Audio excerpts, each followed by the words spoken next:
Hey guys, Gaming Imperative here, bringing you another video. Today we're going to break down the target finder and whether or not you think it's cheap. Now, what do you guys think is cheap? Do you think cheap is when someone's aiming down a particular site and they shoot you with it and they only would have seen you if they were aiming down that site? A little frustrating, I don't know. It's like marksman in Modern Warfare 3. Do you guys think that, how many times did you guys get killed through a fence or just as you came around a corner because somebody already had you marked before you came over? I don't know whether or not this should be in the game. The only counter for this is to use cold-blooded.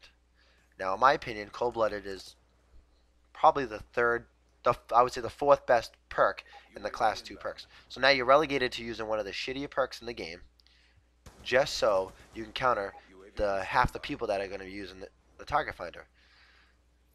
Now, is that fair? Now, should you have to not use scavenger or fast hands just so you can counter half these guys that are using these attachments? It's a big trend. It's growing, and I see a lot of more and more people starting to use it, especially with LMGs. Because let's face it, with the M48, this particular attachment is absolutely beast. And I'm sure all of you guys have spent some time using it because it's one of the default setups that you get in the game that you can use before you become level 4 or level 10, before you can really start getting some of the better guns in the game.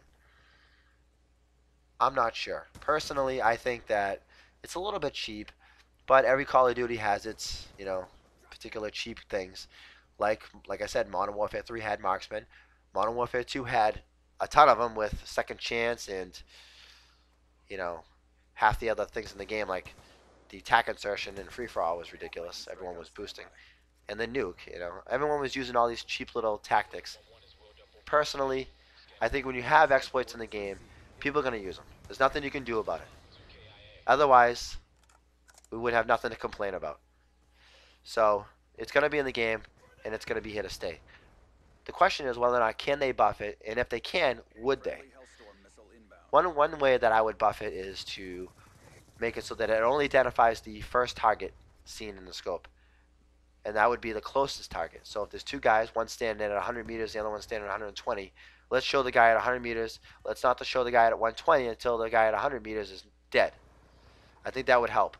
Because what ends up happening is you could sit there and I can aim around the corner and just aim at that corner the whole time, and all of a sudden I see a pair of diamonds. I just start firing like crazy at those two diamonds.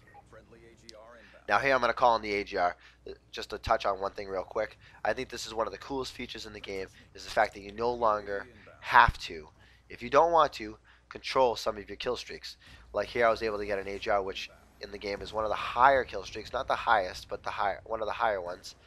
It's not easy to get, although I was easy to get in this game because we were playing against a really terrible team. But it's nice to see that you no longer have to control it. You have the option to. You can if you want, but if you don't want to, that's fine. It'll just do work on its own. But back to the target finder. I want to know whether or not you guys think this is cheap. I think it is cheap, but at the same time, it is what it is. There's nothing you can do about it. I hope they buff it. Now, there's a lot of pros to this particular thing. It has an actual really nice reticle, I think. As standalone, even if the person's using cold-blooded, you can actually battle against it. I don't like the fact that you have to use cold-blooded to counter it. I think that's kind of cheesy. I think that you should be able to use scavenger and some of the better perks in the game without having to counter an attachment. I don't think perks should have to counter attachments. I think perks should counter other perks. Like if somebody has awareness, dead silence counters awareness, and vice versa. So hopefully they'll do something to buff this, but if not, oh well. I want to know what you guys think though. Please let me know. I appreciate all comments and feedback, whether good or bad. We're trying to become a better channel. We're trying to give you quality content along with concise and very direct commentary. So hopefully I didn't babble too much and you guys enjoyed the video. If so, drop a like, drop a subscribe if you can, and drop a comment. Please, more to come. Gaming Imperative. I appreciate it. Thank you very much. Bye.